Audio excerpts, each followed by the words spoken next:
बेरोजगारी आज तुम्ही पहा एवढ्या मोठ्या प्रमाणावर आहे, भ्रष्टाचार फोफावलेला आहे, रोज पेपर फुटत आहेत आणि त्याच्याविरुद्ध जर तरुण आवाज उठवत असतील, ह्या व्यवस्था कुठंतरी सुधारावी म्हणून प्रयत्न करत असतील तर त्यांना तुम्ही पॅरासाईट, कॉकरोच, झुरळ असं म्हणून जर हिनवत असाल तर मग आम्ही सर्वोच्च न्यायालयाकडनं अपेक्षा काय ठेवायची? खरंच कॉकरोच हल्ला करतात देशाच्या व्यवस्थेवर? म्हणजे माझा कॉकरोच हल्ला करतात का ह्यापेक्षा हे जे कॉकरोच न्यायमूर्ती सूर्यकांत जे म्हणले ते कॉकरोच कोणी जन्माला घातले हा महत्त्वाचा मुद्दा आहे. पोलीस भरतीचा पेपर 85 प्रश्न आहे असे एका खाजगी संस्थेच्या ह्याच्यातून येतात. नीटचा पेपर कायम कधी ना कधी फुटलेला असतो. कोणतीही परीक्षा व्यवस्थित होत नाही, 2-3 वेळा ती परीक्षा घ्यावी लागते. मी ज्यावेळेस स्वतः एका वर्तमानपत्रामध्ये बातमी वाचली, मी माझा अनुभव सांगतो, त्यावेळेस मलाही म्हणजे मला असं वाटलं की मलाच हे झुरळ म्हणतात. बेरोजगार तरुण हे कधी RTI कार्यकर्ते बनतात, कधी माध्यम आणि सोशल मीडियावर ॲक्टिव्ह होतात, नंतर व्यवस्थेवर हल्ला करतात. हे वाक्य आहेत आपल्या देशातील सर्वोच्च न्यायालयाचे सरन्यायाधीश सूर्यकांत यांचे. ते म्हणतात हे झुरळासारखे असतात. तसेच काही झुरळं पुण्यात माझ्यासोबत आहेत, मी त्यांच्याशीच बोलणार आहे. सूर्यकांत यांनी जे सगळ्यांना नाव दिलं आहे झुरळ, आता त्या नावावरून झुरळ जनता पार्टी आणि त्याची पदाधिकारी देखील नियुक्ती व्हायला सुरुवात झालेली आहे. हे तरुण आहेत आणि सूर्यकांत यांच्या भाषेमधील हे झुरळ आहेत. काय प्रतिक्रिया? आम्हाला सर्वोच्च न्यायालयाचे जे सरन्यायाधीश आहेत जस्टिस सूर्यकांत यांच्या बुद्धीची कीव येते. म्हणजे बेरोजगारी आज तुम्ही पहा एवढ्या मोठ्या प्रमाणावर आहे, भ्रष्टाचार फोफावलेला आहे, रोज पेपर फुटत आहेत आणि त्याच्याविरुद्ध जर तरुण आवाज उठवत असतील, ह्या व्यवस्था कुठंतरी सुधारावी म्हणून प्रयत्न करत असतील तर त्यांना तुम्ही पॅरासाईट, कॉकरोच, झुरळ असं म्हणून जर हिनवत असाल तर मग आम्ही सर्वोच्च न्यायालयाकडनं अपेक्षा काय ठेवायची? म्हणजे ज्यांचं काम आहे हे इथली व्यवस्था सुधारली पाहिजे आणि तेच जर अशी प्रतिक्रिया देत असतील तर तुमचा अहंकारी स्वभाव ह्याच्यातनं दिसतोय की कुठंतरी तुम्ही सुद्धा ह्या भ्रष्टाचारी व्यवस्थेचा भाग झालात आणि तुम्हाला कुठंतरी खुपतंय की आम्ही तुम्हाला प्रश्न विचारतो. मग आज जी तुम्ही पाहू शकता की सोशल मीडियावर कॉकरोच जनता पार्टी स्थापन झाली. अशाच आमच्यातल्या एका झुरळ मित्रांना एक कुठंतरी आमच्यासारख्या तरुणांना एक कुठंतरी प्लॅटफॉर्म मिळावा म्हणून त्यांना एक ऑनलाईन इंस्टाग्राम अकाउंट काढला आणि तुम्ही पाहू शकता की साधारणतः 10 दिवसामध्ये त्याला 1.5 कोटीच्या आसपास फॉलोअर झालेत.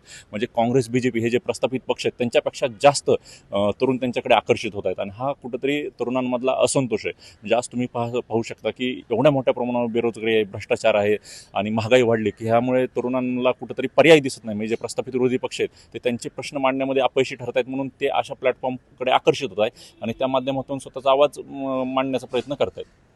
नक्कीच आपलं काय मत आहे? सरन्यायाधीश यांचं वक्तव्य एका बाजूला आणि दुसऱ्या बाजूला जे सुप्रीम कोर्टामध्ये महत्त्वाचे काही निर्णय अजून राखून ठेवलेले आहेत त्यालाही वेळ भेटत नाही. सूर्यकांतजी त्याच्यातून वेळ काढून पण असे वक्तव्य करतात. खरं तर त्या चीफ जस्टिस ऑफ इंडियाचे आम्ही सगळ्याकडून आभार मानतो. कारण सर तुम्ही जर असं बोलला नसतात तर आज ही वेळ आली नसती. ही जी कॉकरोच जनता पार्टी आहे किंवा एक जेनजीचं एक संघटनाच बनू शकतो ही तयार झाली नसती. त्यामुळं आमच्या सर्व विद्यार्थ्यांतर्फे सगळ्या आमच्या युवकांतर्फे तुमच्या मनापासून आभार. आता फक्त जे तुमच्या समोर प्रश्न येणार आहेत पुढं अनएम्प्लॉयमेंट असतील किंवा बाकीच्या गोष्टी असतील ह्या तुम्ही फक्त बघा की कशा प्रकारे युवक मांडणार आहे किंवा कशा प्रकारे ह्या गोष्टी करणार आहे. तर आता तुम्ही काही लोकांना विद्यार्थ्यांना झुरळ म्हणून हिनवलं, तुम्ही पत्रकारांना सुद्धा काहीतरी म्हणून हिनवलं, पण त्या सगळ्या गोष्टी करण्यापेक्षा तुम्ही जर सरकारला किंवा बाकीच्या गोष्टींना आदेश दिले असते की तुम्ही ह्या विषयात आणखी काय करता येईल, एम्प्लॉयमेंट कशी वाढेल, ह्या गोष्टी बोलला असतं ते योग्य होतं ना. पण तुम्ही ज्या ह्या गोष्टी केल्यात, जे आम्हाला हिनवलंय त्याचा पुरेपूर म्हणजे त्रास तर पहिले झालाच आहे पण त्याचा आता पुरेपूर फायदा हे जनरेशन घेतल्याशिवाय राहणार नाही. खरंच कॉकरोच हल्ला करतात देशाच्या व्यवस्थेवर? म्हणजे माझा कॉकरोच हल्ला करतात का ह्यापेक्षा हे जे कॉकरोच न्यायमूर्ती सूर्यकांत जे म्हणले ते कॉकरोच कोणी जन्माला घातले हा महत्त्वाचा मुद्दा आहे. हे कॉकरोच जन्माला घालणारी जी व्यवस्था आहे ती व्यवस्था या भारत सरकारची. भारत सरकारनेच हे कॉकरोच जन्माला घातले ना. आणि हे म्हणतायत की सुप्रीम कोर्टाचं काम काय असतं की मानवाचे, नागरिकांचे जे फंडामेंटल राईट्स आहेत त्यांचं रक्षण करणं. त्याच्यातलं एक महत्त्वाचा फंडामेंटल राईट्स आहे तो फ्रीडम ऑफ एक्सप्रेशन आहे, ज्याचं रक्षण करणं हे CJIचं काम आहे.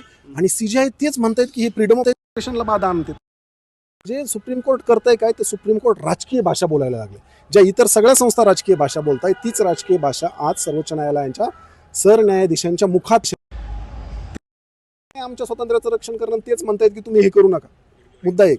मुद्दा माझा दुसरा आहे की जसं तुम्ही आत्ता म्हणले की खरंच कॉकरोच देश पोकारतात का आणि हे कॉकरोच काय पद्धत आहे, तर हे कॉकरोच जन्माला घातलेत हे आमचे जे सगळे तरुण आहेत. हे आज जे अस्वस्थ आहेत यांच्यामध्ये जी अनरेस्ट आहे ही सगळी अनरेस्ट सरकारच्या या नीतीमुळे जन्माला घातली.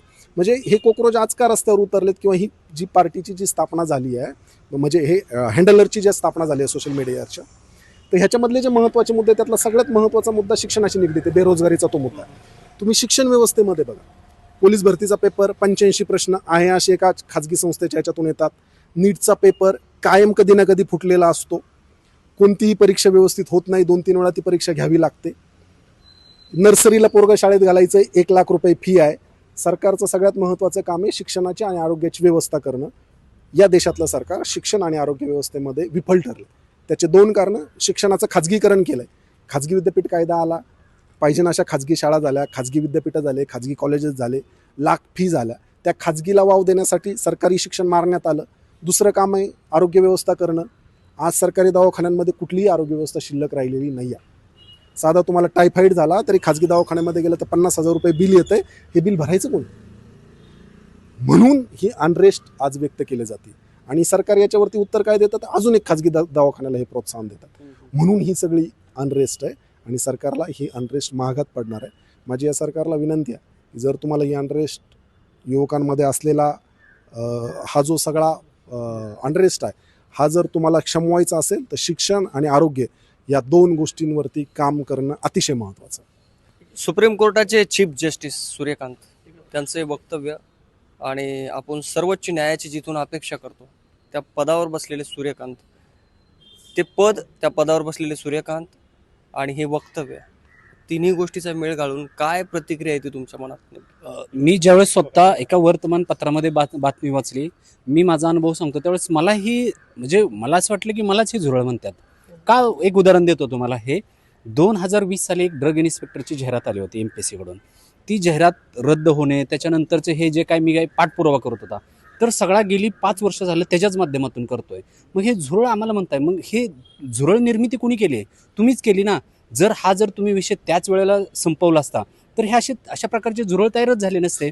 हा एक झाला. दुसरा मुद्दा असा आहे की अनेक परीक्षा होत आहेत, तर त्या परीक्षांचं काय होतंय की वेळेवरती निकाल लागत नाही. 1 वर्ष जातंय, 2 वर्ष जातंय, त्याच्यानंतर तुमचे शेतकऱ्यांचे प्रश्न येते. समजा आता उदाहरणार्थ महाराष्ट्रामध्ये शेतकऱ्यांना कर्जमाफी दिली, परंतु कर्जमाफी देऊन विषय मिटणार आहेत का? परत नंतर अवकाळी पाऊस आहे, त्याच्यानंतर तुमचं त्याच्या मालाला भाव नाही आहे, महिला सेफ नाही आहेत, असे वेगवेगळे विषय आहेत की ज्याच्यामुळं हे जे काय पेजेस तयार झालेले आहेत किंवा हे जे काही विद्यार्थ्यांचे प्रश्न आहेत, सर्वसामान्य प्रत्येक म्हणजे CM कॉमन मॅनचे प्रश्न आहेत, तर त्याच्यामुळं हे जे काय अनरेस्ट आहे किंवा एक माध्यम जे सरकारच्या माध्यमातून असेल किंवा ह्या पॉलिटिकल इंटायर आहे, हे सर्वच पक्षांना धडा आहे. म्हणजे एकाच सत्ताधारी पार्टी नाही, जे विरोधकात आहेत ते त्यांनाही धडा आहे. कारण ही जे विरोधक होते हे संस्थानिक होते, ज्यांनी 30-30, 40-40 वर्ष पोरगा झाला की बाप झाला की नातू, ही सिस्टीम चालवले. सर्वसामान्यातली पोरं अनरेस्ट आहेत, त्यांचं ऐकायला कोण नाही आहे. त्याच्यामुळं मला असं वैयक्तिक वाटतं की हे जरी आता हे जे निर्माण झालं असेल, ह्या सर्व राजकारत्यांना, जे मी म्हणतो, त्यांना एक खूप मोठी चपराक असेल आणि ह्याच्यातून नक्कीच जे जसं CGIचे सांगतात की झुरळ आहे, तर हे झुरळ नक्कीच हे यांच्यावरती एक मोठी आपण म्हणतो ना आता जबाबदारी आलेली आहे की ह्यांना नक्कीच उद्याच्याला रस्त्यावरती फिरायचं असेल तर ह्यांना 100% हा विचार करावा लागेल. हा उद्रेक आहे सूर्यकांत यांच्या भाषेत झुरळांचा, कॉक्रोचचा. देशाच्या इतिहासात जर आपण डोकावून पाहिलं तर जेव्हा जेव्हा क्रांती झाली त्यावेळी हेच तरुण समोर आले. आपल्याला माहिती असेल भगतसिंग, राजगुरू, सुखदेव यांनी देखील याच वयामध्ये क्रांती घडवली होती आणि देशाला स्वातंत्र्य मिळवून देण्यासाठी प्रयत्न केला होता. सूर्यकांत, आपण जर आजच्या युवकांना जर झुरळ, कॉक्रोच म्हणत असाल तर तेव्हाच्या तरुणांना तुम्ही काय म्हणाल? हा लाखो विद्यार्थ्यांच्या, युवकांच्या मनात पडलेला प्रश्न आहे. यावर जनतेचा रोष ते सोशल मीडियावर मांडतायत. मात्र आपण देखील यावर जबाबदारीने बोललं पाहिजेत, इतकंच. विष्णू साना, प्लेट्स ऑफ मराठी, पुणे.